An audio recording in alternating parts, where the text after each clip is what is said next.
Okay, recording has started.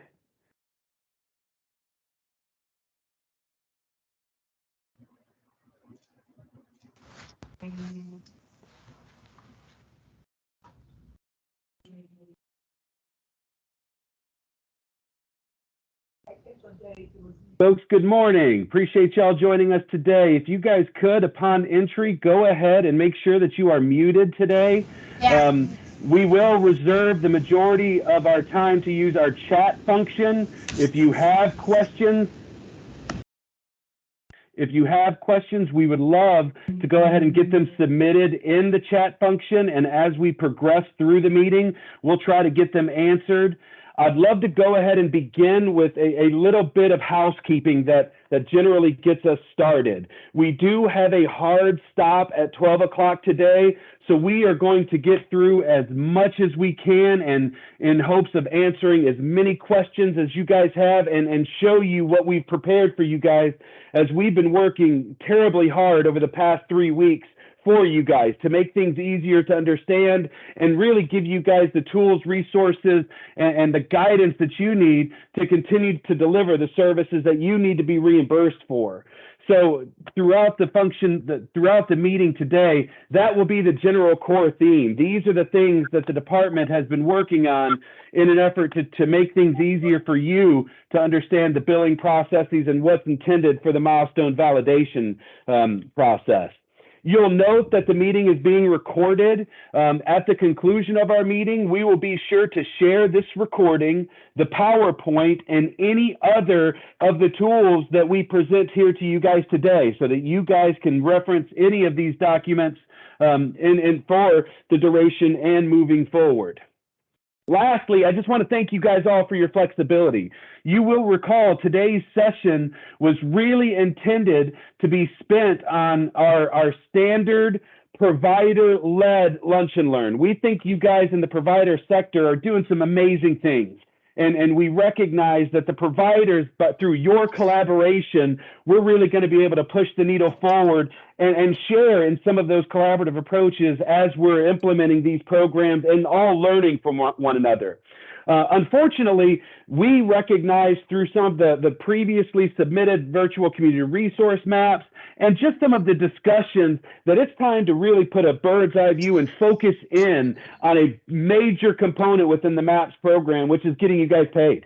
We want to achieve milestones. We want for the folks that we're supporting to gain levels of independence, and we want our providers fully aware and knowledgeable of what you can do and what you should do to reach those milestones and get paid for them.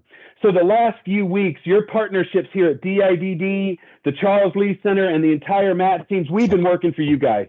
We have really tried to digest what this billing process can look like, how the validation process ties into the actual person-supported collaborative plan, and making sure that all of these pieces are really fitting together in what we've learned through our implementation of the MAPS program.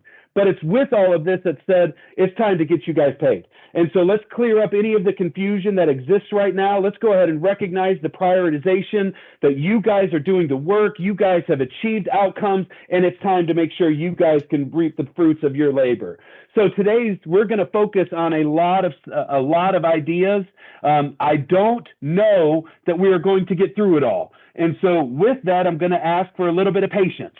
Because the material that we're going to present today is so heavy, there's a lot included, we are going to ask for a little bit of grace. We're going to get through as much as we can today, and what we cannot get through, we have reserved the provider information session that is scheduled on July 28th to pick right up where we leave off.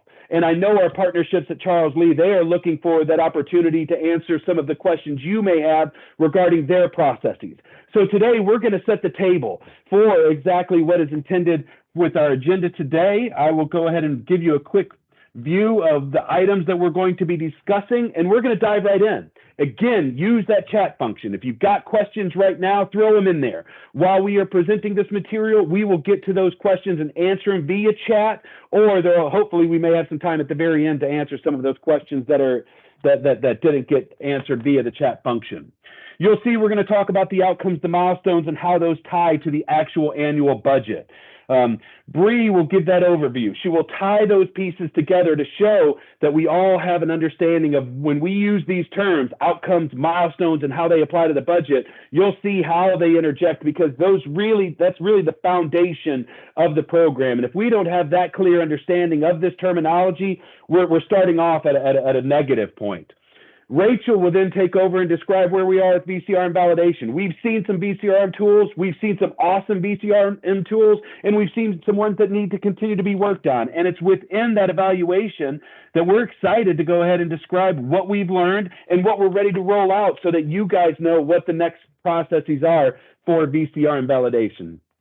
Rachel will then continue and provide you with that overview of the billing process that's summarized, step 1 through you getting paid. And so we want you guys to be reminded of these. This is the intended process for actually billing services.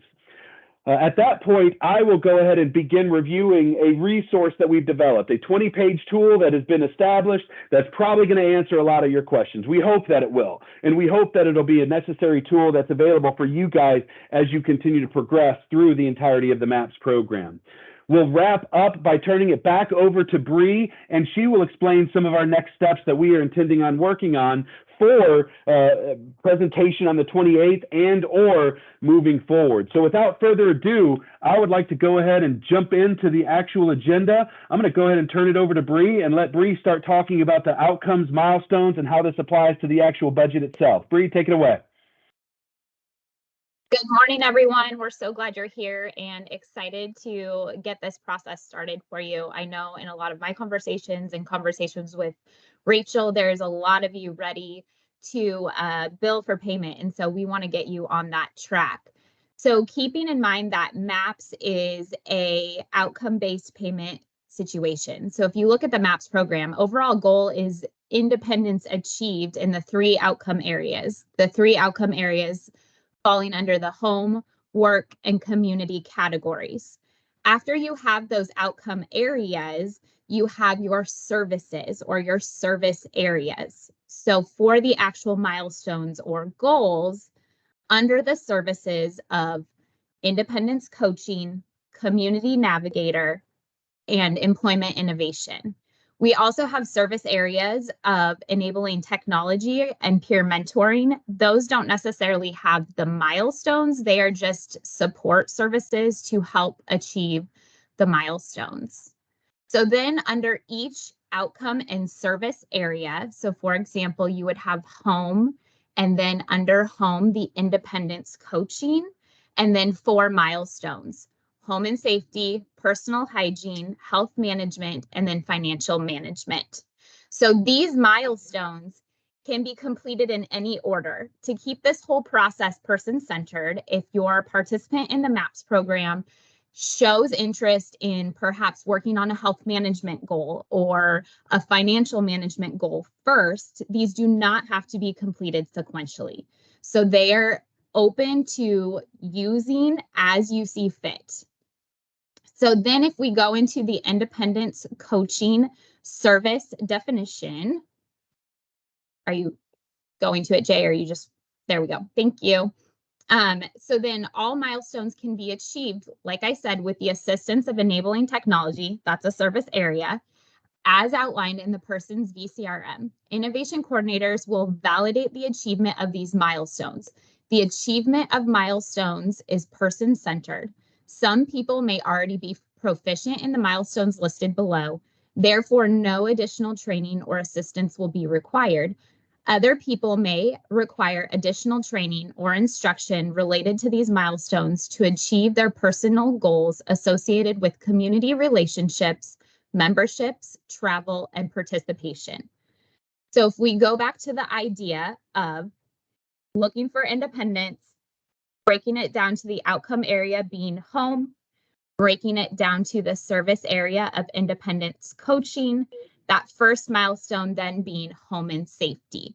So the home and safety milestone definition reads as person demonstrates home safety skills that are necessary to spend time alone at home, including but not limited to showing discretion when opening the door for visitors, understanding how to cook safely.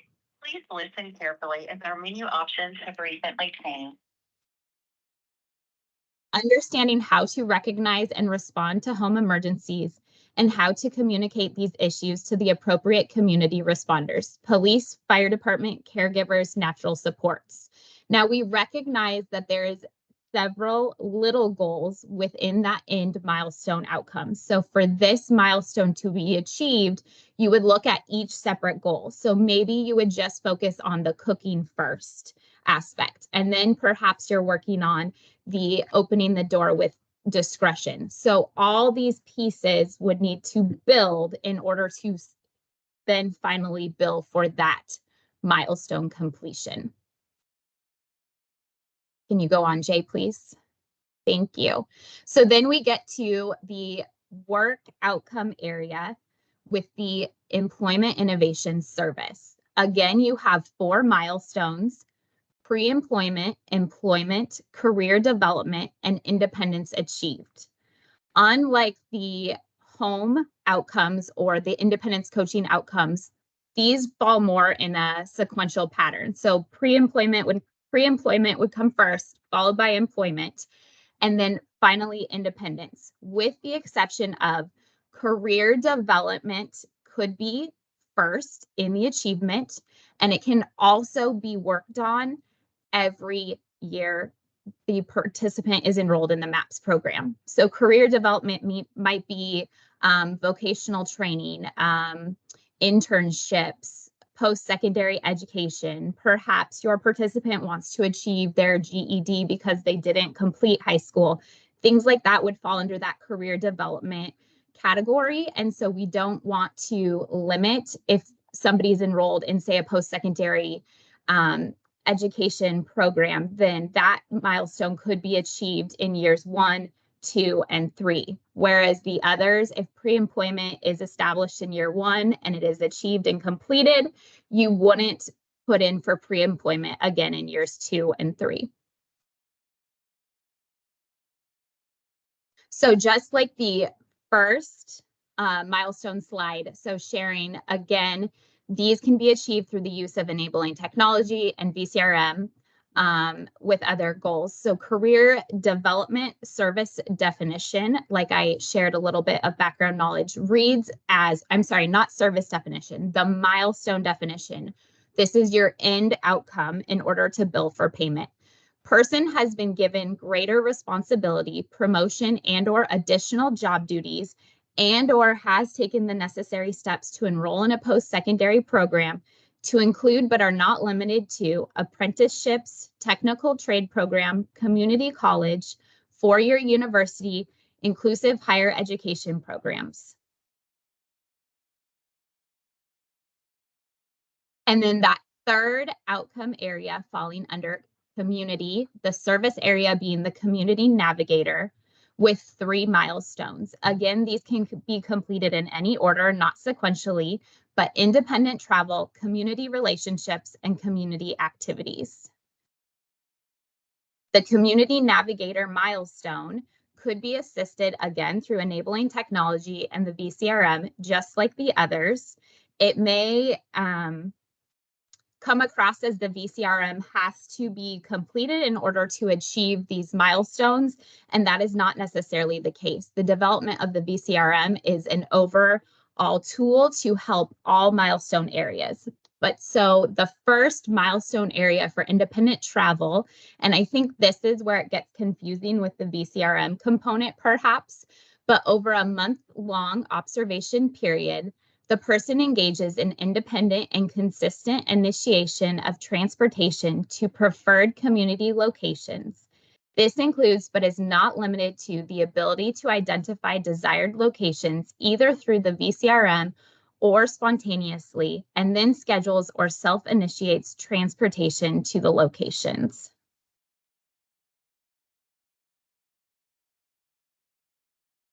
So focusing on the budget. Every MAPS participant's annual budget is $20,000. So the budget starts the date of enrollment, and that 1-year budget will expire 1 year from the date of that enrollment. So if the $20,000 isn't spent in that first year, If there's money left over, it doesn't run over, but a new $20,000 budget would then be started for year 2 and then sequentially for year 3.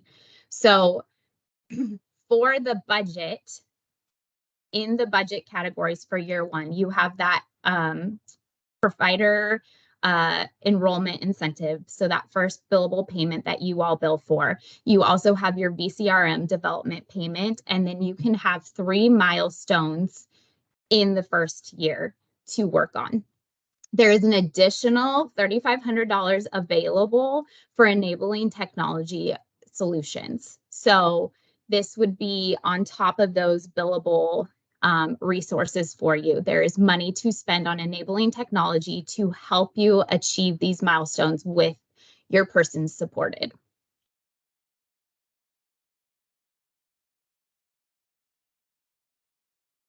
And Jay and Rachel, I think I am done for that. So Rachel, if you want to take over. Thanks, Bree. Thanks so much for all that information. I know that's a lot to digest, and I'm a visual person. So I actually have made something later on to explain how the payment processes go, just because I sometimes get lost in all of these words. So with the VCRM validation, so you guys have had an initial checklist for the VCRM milestone validation. So those of you that have already started that checklist using that with your VCRM, you can go ahead and submit that prior to September the 1st. So anything submitted after September the 1st will have to go into our new revised checklist.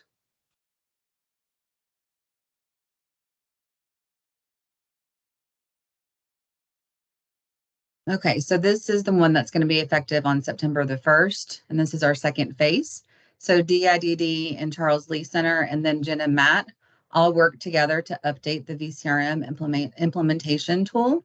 So the revised tool is going to consist of different layers. So there's going to be 8 consistent layers of resources labels, including Tennessee resources layer. There's going to be examples of assets to be allocated under each layer. We're going to have the streamlined checklist of needed items to be included in the VCRM submission. And then there's going to be additional clarification on skills checklist area. So here we can go ahead and open up the checklist tool. So we're not going to review this line by line. We're just going to look at this as the bird's eye view, as Jay says, just kind of an overview. So this is what you'll be using September 1st and on. So here we have our different 8 layers that are established. So the 8 layers in your virtual community resource map will be the All About Me section, Circle of Support, Community Interests, Career Development and Employment, Continuing Education, Independent Living, Health and Wellness, and then additional Tennessee resources. So the additional Tennessee resources, that is going to be like the Tennessee Pathfinder, any kind of resources that the state of Tennessee has will be in there, and also any type of local resources. So if there is a food bank that you know that your person supported frequents, or if they need to know about utility assistance in the program or anything like that, that is where you would put those additional Tennessee resources. So we'll scroll down. We have the progress monitoring form, and then the person supported checklist. So the checklist is new. Go to that, and here is the checklist, or this is the coordinator progress monitoring form. So the following are required for the VCRM validation. So I'm going to explain more of this kind of in the same format, but I'll go ahead and review it here. Provider submits to, or the IC monthly check-in confirming the VCRM is ready for validation. VCRM coordinator progress monitoring form is submitted to the IC along with the person or the supported progress monitoring form. The VCRM link is shared with the IC for validation, and then the transition planning tool.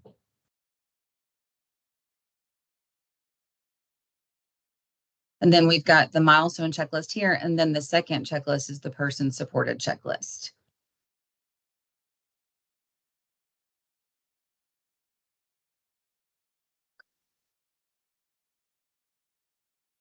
So Hey, just Jay, to will you- yep, Oh. certainly. If you don't mind, let me interject just a bit here. I just wanted to just interject that we're clear in the messaging that in the implementation of our VCRM processes, some of you guys have already submitted the VCRM for validation, and we're thankful for that. It's been those submissions that have allowed us to continue to progress in how this tool can actually be an effective tool for the person supported. And it's within that recognition where we identified, let's build this out some more, provide some more guidance to the providers of this is what every VCRM should contain. And that would allow us to at least ensure that there's a minimum compliance of all of the VCRMs moving forward. However, it would not have been fair for us right now to say, here's a new tool, go ahead and create all of your VCRMs according to this expectation. So take away from this information that any virtual community resource map that has been submitted or is intended to be submitted for payment prior to 9/1 will be validated against the previous tool. That's the main takeaway here. Any VCRMs that are submitted post 9/1 or 9/1 on will be validated against the tool that Rachel just verified.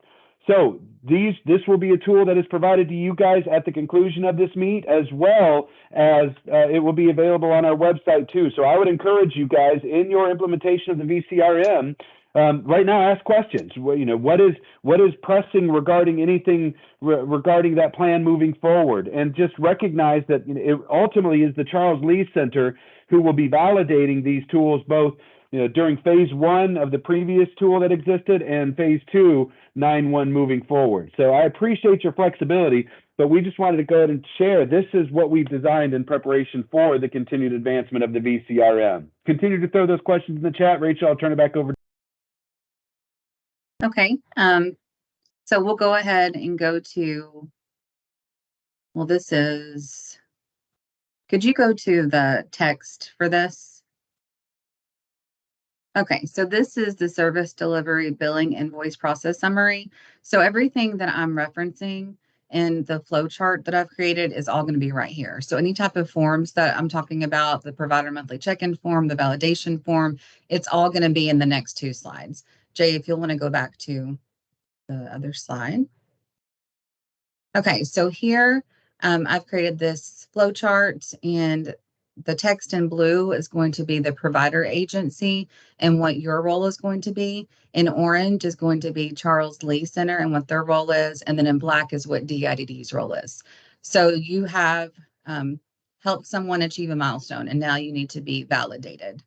So here we are. The first step, provider agency is ready to submit. So whenever you're ready to submit, your steps are going to be to notify the Charles Lee Center of the completed milestone through the provider monthly check-in form. So we cannot talk about this enough that we need to make sure that everybody is following up and turning in that monthly check-in form. And I believe it's due by the 20th of each month. So make sure that you're providing that to the Charles Lee Center, because that is how they're understanding what everybody is working on.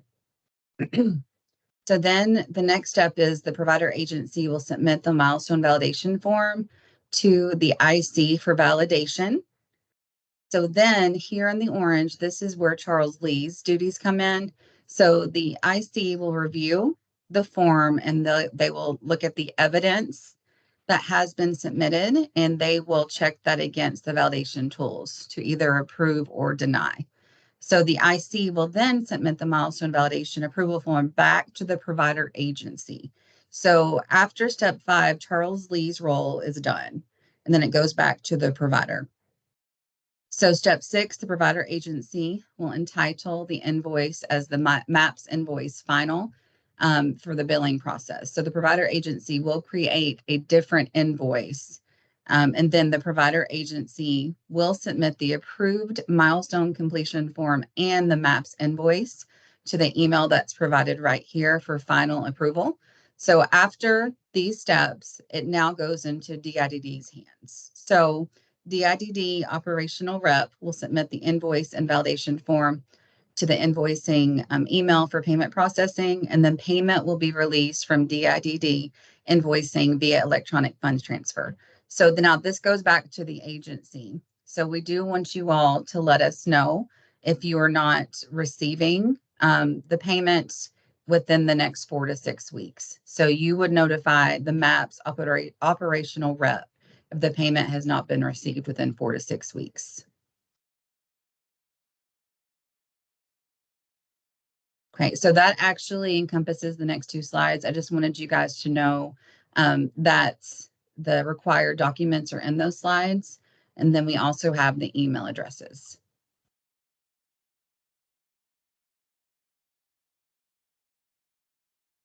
Rachel, thank you. And so one of the bigger takeaways there as well is we had the process of invoicing, and obviously the validation and the invoice, it passes hands a couple of times, and in an effort to just continue to reinforce, the quicker and the easier we follow that process, the less opportunities for delays or issues we're going to have. And so I need to point out that one of the barriers that we've seen is oftentimes those invoices will be submitted directly to DIDD invoicing. Unfortunately, if it goes there, they're not going to process it.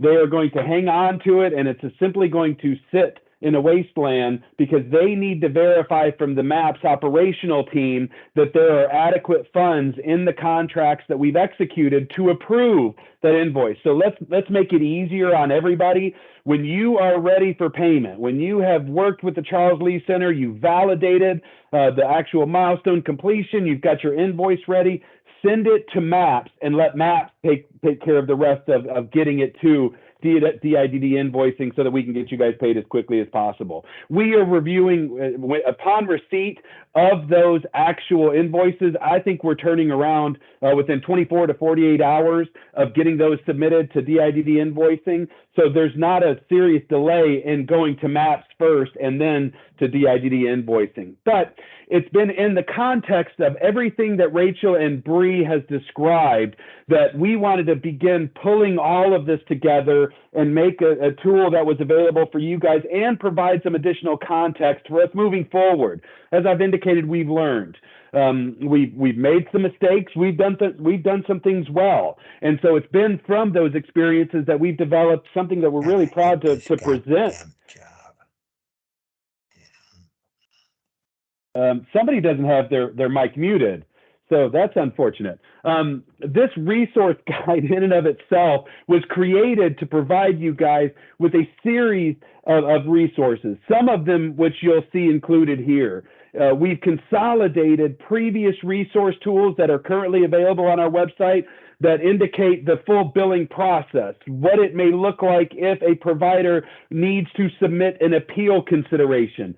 Let's go ahead and build out some more information that confirms milestone validation processes.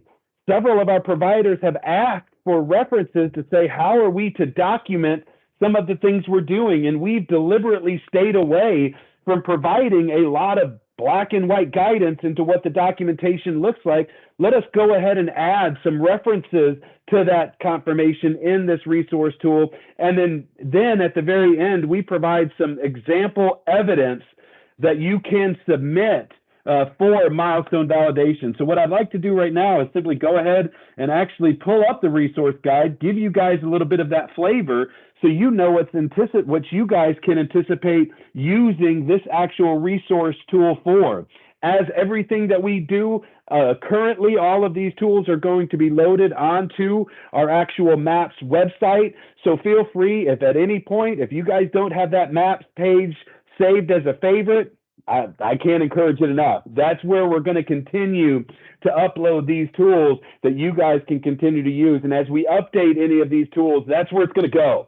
So the more that you are referencing back to that DIDD homepage, the more that we're going to be able to actually keep current with all of the information that's going. So you'll see, and I really just need to tip my hat right here to Progress and Pam and Donna.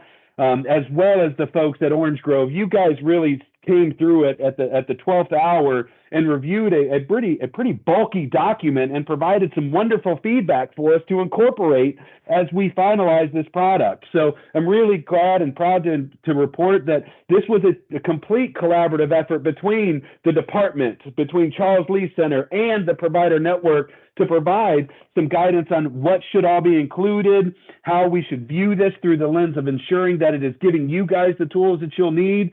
So you'll see through the entirety of the thing, it covers a series of topics, starting with a summary that goes into formal value-based payment, what milestones and outcomes are, as Bree outlined in some of her PowerPoint, just continued. And the intent of the continuously driving home the value and understanding of the milestones and the outcomes and the service definitions, the more that we are experts in this language, the more that we are going to be able to speak to the selection of these milestones in the person-supported collaborative plan. And now we've got a seamless process that begins at the plan development stage through service implementation that finalizes in the validation process at the very end. So the more that we just become masters of this language, the more that we're going to help ourselves identify the process that you guys are providing services and you can get paid. So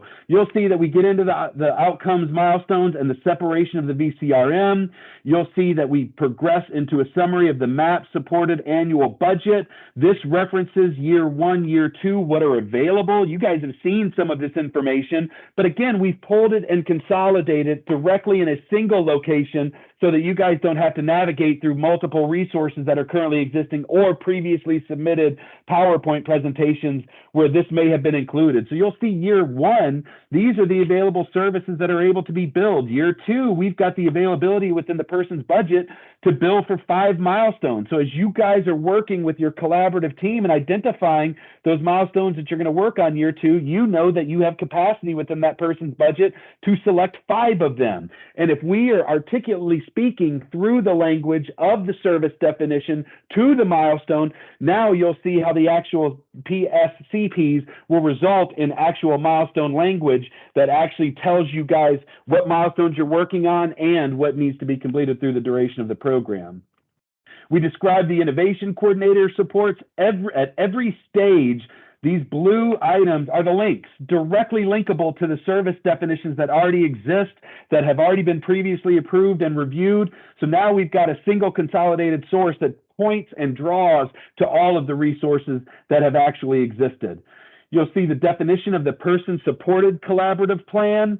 Let's get into the billing initiation. Again, we recognize that at the point of plan development and milestone selection, we should have that clear linkage so you guys can actually achieve a milestone in 2 months, in 3 months, in an innovative time, so that you're not waiting on us or a conceived process that you guys don't have enough guidance to actually implement. Let's go ahead and tell you what is necessary for the implementation of the milestone validation so you guys can get paid, because you guys have delivered the service. We want those milestones. We want to transfer these funds from the personal's budget to your actual checking account so that you can do it all over again. The more that we see how we've streamlined this billing process, we believe it's going to open up your capacity. We think that if you have the ability to be innovative and receive payment through these innovative approaches, it may open up the doors for you guys to say, maybe I do have more capacity to support folks.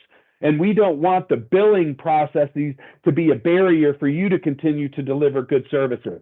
You'll see that we get into some of the documentation recognition here. We've contracted with community agencies that meet the criteria of demonstrated leadership. We recognize that value-based payment processing differs from fee-for-services.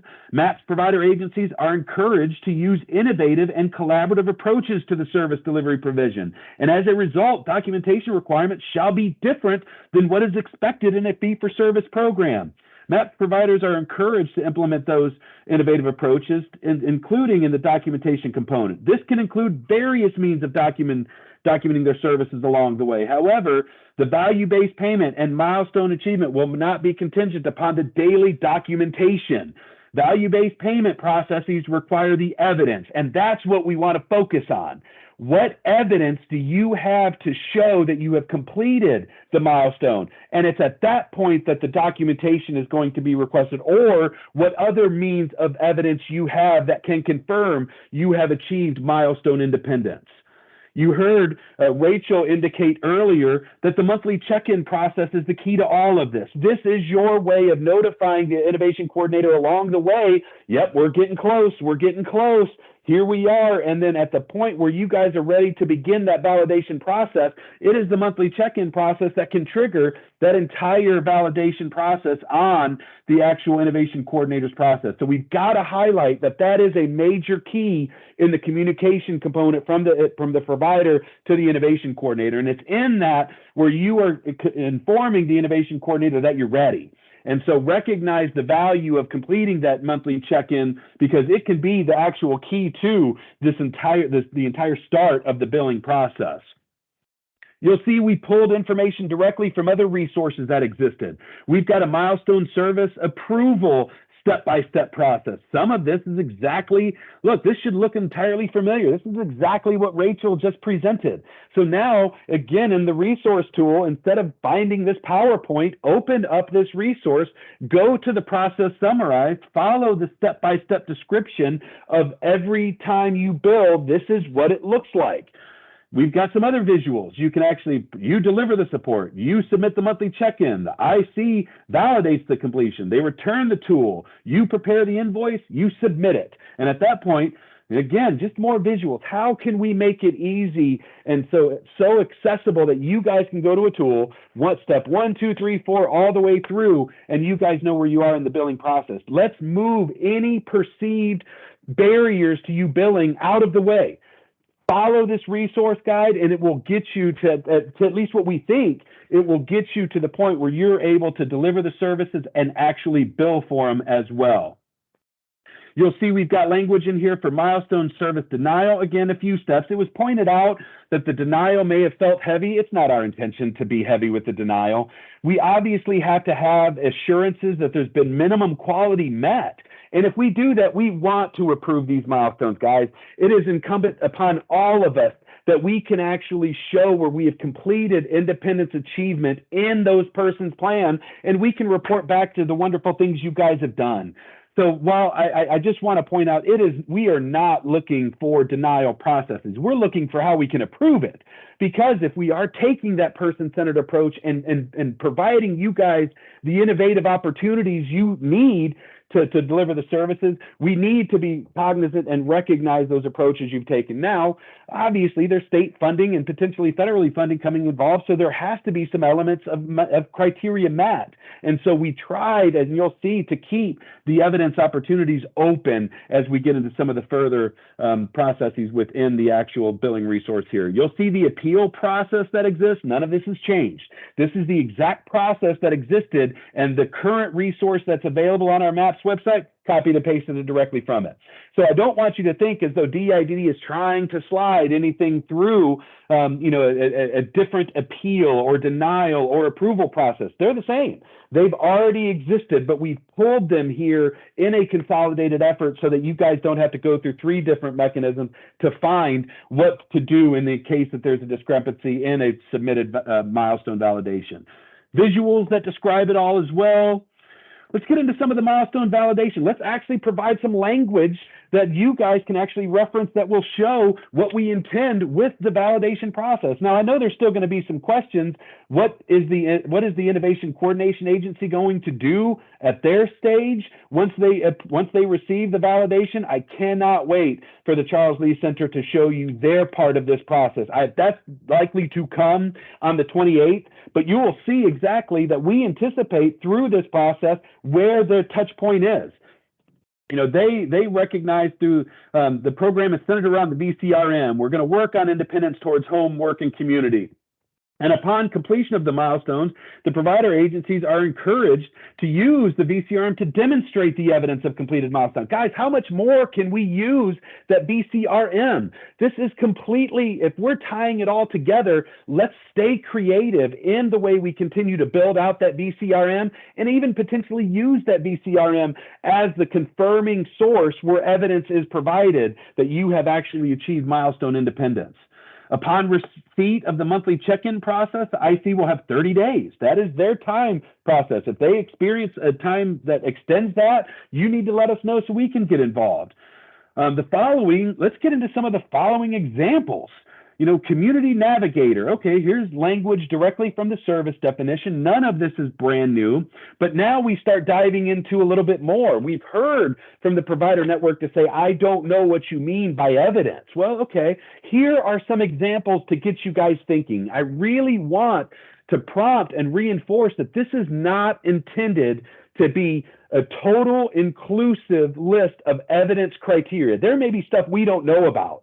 And so take this as a continued prompt to maintain your innovative approaches to the services you're delivering. We will accept other methods of evidence to confirm milestone validation. And we're looking to the innovation efforts from the provider agency to continue to push those boundaries and confirm ways that evidence exists. There may be ways that we haven't even thought of. And so please don't lose sight that we are intended and we're promoting innovative approaches for service delivery and service and providing the evidence that exists. But you will see under each of the milestones that are associated with the service definition of community navigator, you'll see independent travel, you'll see community relationships, and you'll see community activities. Under each one of these milestones, here are some examples of what you can submit by way of evidence to the innovation coordinator so that you can feel confident in submitting milestone validation.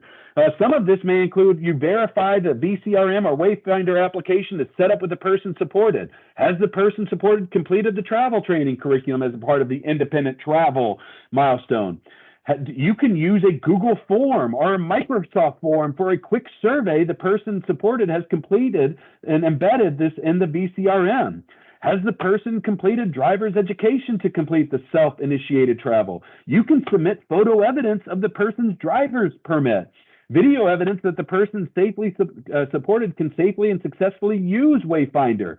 Note that the milestone will require observation over a month-long period because that is exactly what's indicated in the service definition.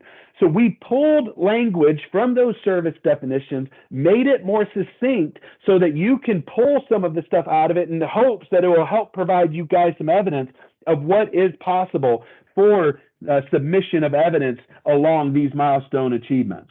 Community relationships. Again, here are some examples. Community activities. Here are some examples. Employment innovation. I saw a question earlier for the definition of what's included in pre-employment. Well, refer to your service definition or start here. See if this provides you some of the guidance that you need to feel confident to bill for that milestone. A MAPS provider agency may submit documentation or additional verification that milestone requirements have been met. This can include a Google form. A MAPS provider agency can submit a report indicating the anticipated steps after reviewing the pre-employment components have been completed. You can record the person supported completing the pre-employment service and uploading it into the VCRM. Verification that introductory education on work incentive has been completed and a referral made to the benefits coordinator. So here you've got your guidance for the pre-employment. Now again, there's other evidence opportunities that exist. Please keep that as a focus here. These are just intended to be a guide to get you guys thinking of, we would accept all of these, but there may be more. And so as you guys feel confident that you've achieved those milestones, feel confident to submit that evidence, even if it's not an example that we indicate here within this resource guide. Employment, you'll see it highlights the points that are identified that Bree talked about a second ago. Career development, no, career development is an available milestone during each year of the MAP service. You heard Bree mention that. Here's additional confirmation that confirms that. Here are some additional examples that can be achieved. Independence achieved as the 4th milestone in the employment outcome. Now you get into independence coaching.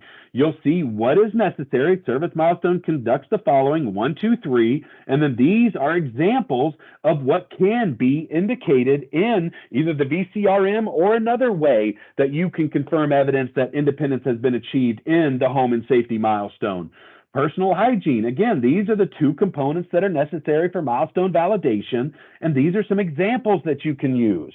Refer to this when you think you're ready to submit for that milestone validation, because I hope that our answers are here. And if they're not, as always, let's work together to ensure that you guys have the necessary tools you need to actually get paid. And so the rest of the actual billing resource guide just goes through each milestone, identifies what's necessary, and provides you guys some examples of what can be accepted. And at the very end, we're at the conclusion of this resource tool, who to contact, call us. Work with us. Let us know if there are additional tools, resources, clarification that we can provide that will help you in your journey to achieve those milestones. Because once again, your MAPS team is here to work with you so that we can all achieve these milestones. It's incumbent upon all of us to work together through this entire process. So that's the resource guide. I can't be prouder of our partnerships with Charles Lee, the provider network, and even our internal legal team, or even many of the direct supports here at DIDD to review this expeditiously so it would be ready for you guys today. You know, having this developed in a period of 2 to 3 weeks is no small task. And so I'm really proud of the department and our partnerships to get this ready for you guys. I anticipate that you're going to see some website updates that go onto our website at the conclusion of today's meeting. It may not be before the end of the week, but at the conclusion of this meeting, you can expect that we will provide you this resource guide as a hard copy. And then once it's uploaded onto the website, you can go there for continuing access to what it looks like. Unfortunately, this billing resource guide link will not work in the PowerPoint. It's a direct link right now to our SharePoint. So we would actually need to ensure that we're getting that tool is uploaded to our website before you're going to access any of the direct links to it. So again, that's the bird's eye view and the flavor of the resource guide. I think we've got one more section, about 15 minutes, and I'm going to go ahead and turn it over to Bree. Bree, what's next for us? Are you going to share? Do you want me to go into my other slides or just kind of talk overview quickly? We've got 15 minutes. I think we can get through as much as we want. Okay, great. And then before I go on, one question came up in the chat about the $3,500 enabling tech budget and how that is allocated. And I may have misspoke. So can you clarify that $3,500, please? Sure. The $3,500 is currently built into the person-supported $20,000 budget. We were not able to get another budget allocation for the enabling tech solutions, so we had to roll it back into the person's $20,000 budget. And in doing so, we made that $3,500 available over all of the milestones that exist.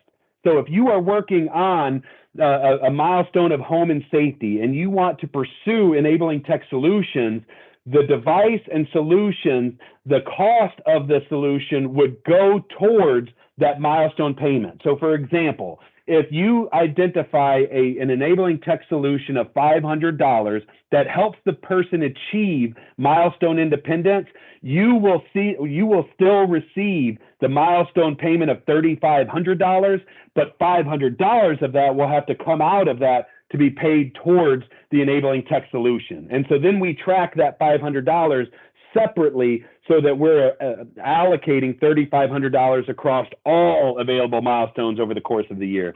It's the best we could do over the first version of the program. All of this is immediately accessible in the employment technology service definition, but I do expect that there continues to be some questions around it. I hope that does help clear it up a bit. Thank you for that clarification. I'm sorry for my misspeaking earlier in the chat. So continuing on, Sandra talked about how she is going to be in continuing on next week with the next steps in Charles Lee's process. And so we're really excited that we had the opportunity to work with them to really clean up these PSCP plans, and so that your goals are clear and concise with the end out goal in mind, knowing that you are relating your payment back to that milestone definition, that billable resource, so that it's easily and accessibly following the plan. Is my screen okay on the board there? Okay. Hang on, I'm on the wrong, too many screens on my computer. 1 second. Bree, I've got that. If you want to move into your PowerPoint, I'm ready to go ahead and share that as well. Oh, yeah, that would be great. Thank you, Jay.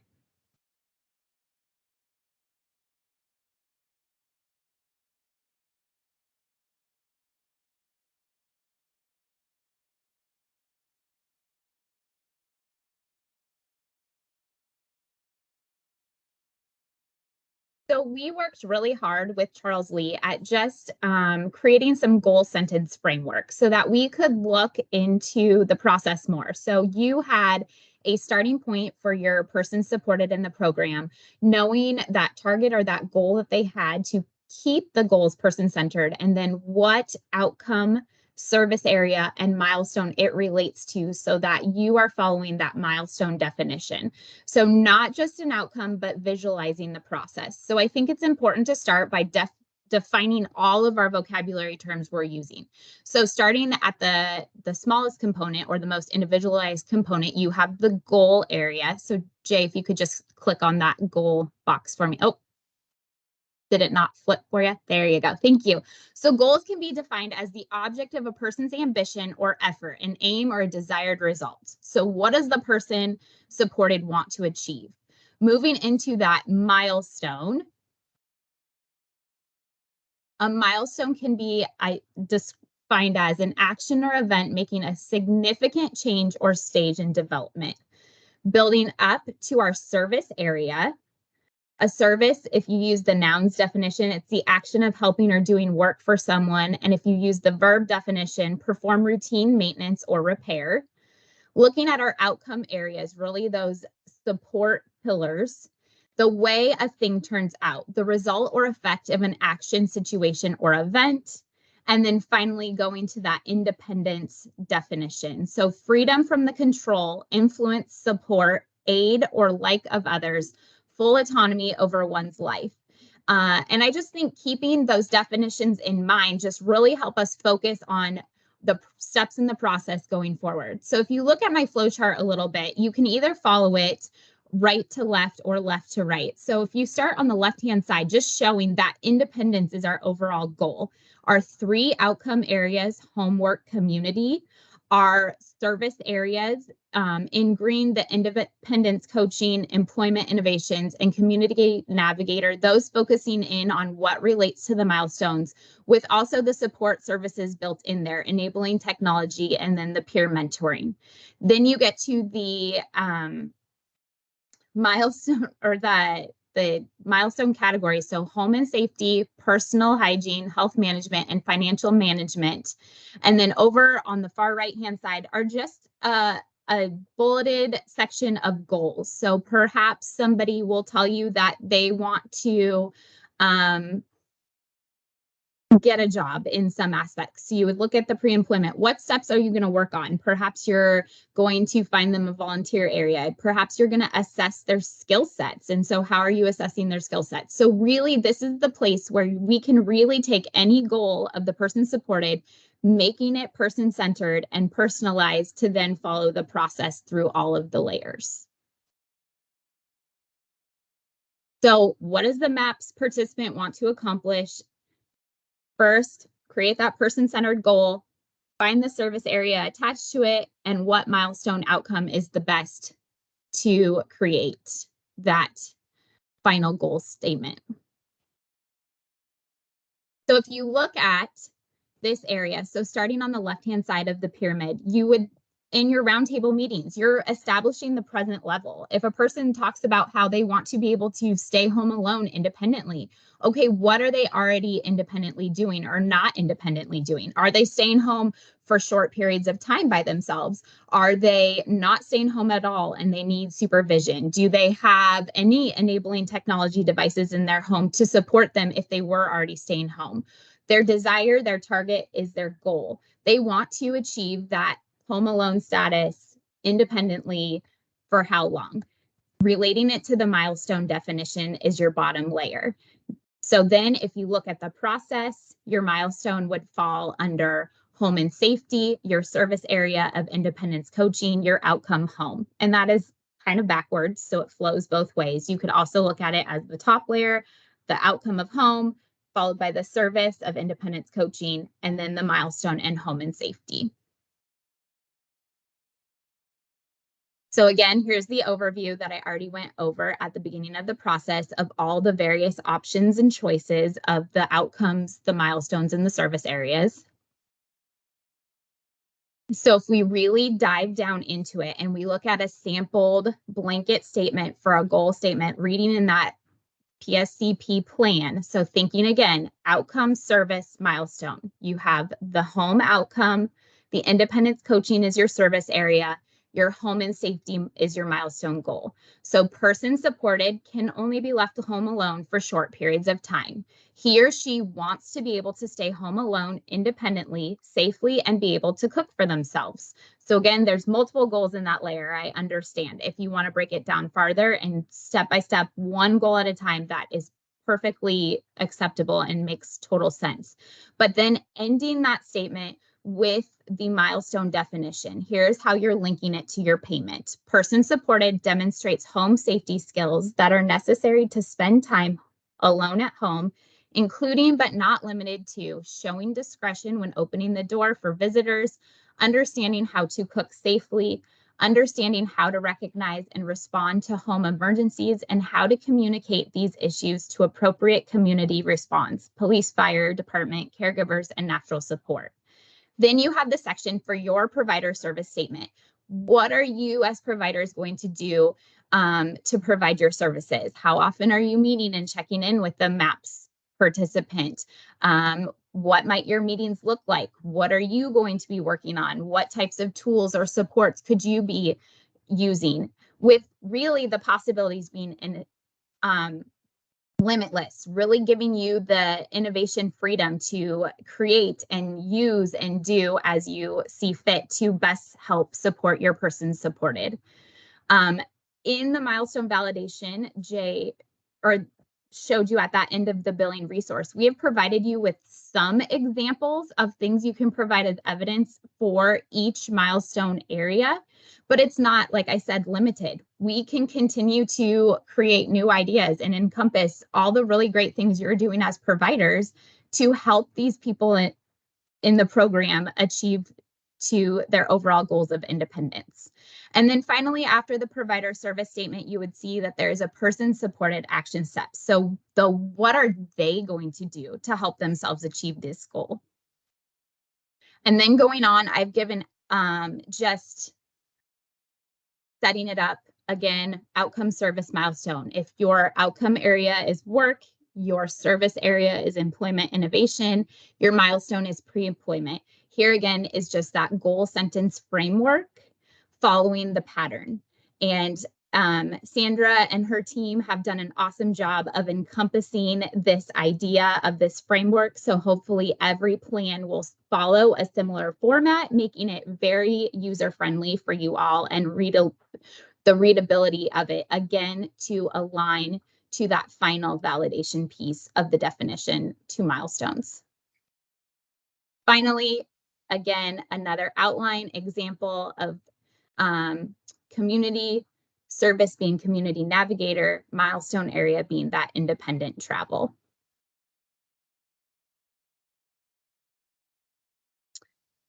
There is no question that the amount of information that we just sent y'all's way is a lot, and we expected it, but it was necessary. It's the importance of you guys recognizing how we were prioritizing your need to bill necessitated this entire approach. And I want you guys to feel that our interest in getting you guys the tools, resources, the linkages to the language that you need to feel confident to, one, deliver the services, but two, get paid for the services, that's been our greatest priority. We have, in essence, paused enrollment for the last few weeks so that we can prioritize this. We need to get this right for you guys so that you guys feel confident in the services that you're delivering. So now you've got some framework to how this is going to look and work moving forward. We've scratched the surface. There are some continued notifications that need to come your way by virtue of continuing. So now that we understand that these exist, what are we going to do and how are we going to get there? And so I'm really excited to announce that on the meeting on the 28th, we're going to answer those questions. You're going to hear from Sandra and her team that are really going to describe what they're going to do to help you guys get to this phase, because we all recognize in this collaborative effort, if we don't get this right, you guys aren't going to want to support Matt's folks and we all lose. So in this information, in our approach, let us know how we're doing. If there's anything else that you see that we may have missed, we're open to that feedback. Go to our MAPS website, give us that feedback on that 360-degree section. At the conclusion of this, I'll upload this video back to YouTube, send it out with all of the information that we provided. Guys, we are right at 12 o'clock. Make sure you guys are here for that meeting on the 28th. We're going to continue to get into this. And hopefully at the conclusion of that meeting, you guys are going to feel empowered and equipped with the tools you need to get paid. Let's get you guys paid. That's fundamentally what we needed to focus our work on. And then I'm excited to get into our meeting in August, where we can shift gears from some of this operational stuff to let's dive into some of the technologies. We've got our employment department that are completely ready to come show you guys how we can use technology to promote some of these milestones in the employment category. So we've got a lot on the horizon. We're right at 12 o'clock, guys. Can't believe we got through all of that. Very thankful for all of your guys' flexibility, ability to attend. You know how to reach us. Don't hesitate. Holler at us if we can do anything, guys. With that, I wish you guys, what is today? Wednesday? With that, I wish you guys a great Wednesday. See you guys later.